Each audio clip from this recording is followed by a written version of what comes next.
2024 के चुनावी समर का बिगुल बजने वाला है। राजनीतिक दल एक दूसरे को मात देने के लिए रणनीति तैयार करने में जुटे हुए हैं। कहां, कब और कौन सी चाल चलनी है, इसके लिए पार्टियां मंथन कर रही हैं। यही वजह है कि यूपी में जनाधार बढ़ाने के लिए कांग्रेस एक बड़ी और सधी हुई चाल चलने जा रही है।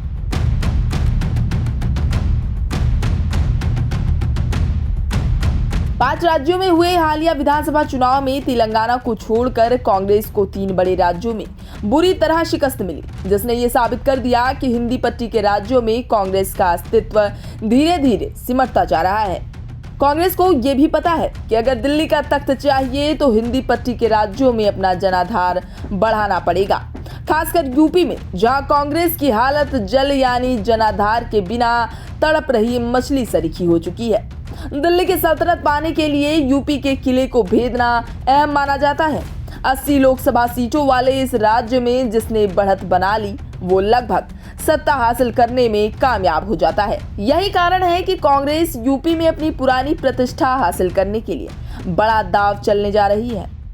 विपक्षी गठबंधन में उहापोह मची हुई है। मध्य प्रदेश चुनाव के दौरान सीट बंटवारे से शुरू हुई सपा कांग्रेस की कलह के बाद लगातार चर्चाएं होती रही हैं कि यूपी में सीट बंटवारे को लेकर भी बात बननी मुश्किल होगी। सपा ने पहले ही प्रदेश के 65 सीटों पर चुनाव लड़ने का ऐलान कर रखा है।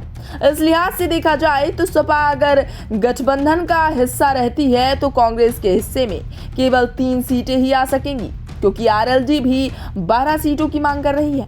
ऐसे में सीट बंटवारे पर कलह होना तय है और अगर ऐसा हुआ तो कांग्रेस को यूपी में अकेले मैदान लेना पड़ सकता है। ऐसी किसी भी स्थिति से निपटने के लिए कांग्रेस ने तैयारी शुरू कर दी है। कांग्रेस यूपी में एक परिवर्तन यात्रा निकालने जा रही है। 20 दिसंबर से शुरू हो रही ये यात्रा पश्चिमी यूपी के 9 जिलों से होकर गुजरेगी। यात्रा की कमान कांग्रेस की महासचिव प्रियंका गांधी संभालेंगी तो राहुल गांधी भी इससे जुड़े रहेंगे।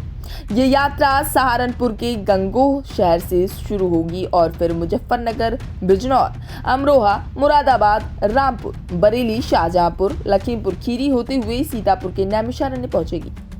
बताया जा रहा है कि कांग्रेस ने यात्रा का रूट काफी सोच समझकर चुना है, क्योंकि ये शुरू तो मुस्लिम बहुल इलाकों से होगा, लेकिन इसका अंत ऋषियों की भूमि नैमिषारण्य में होगा।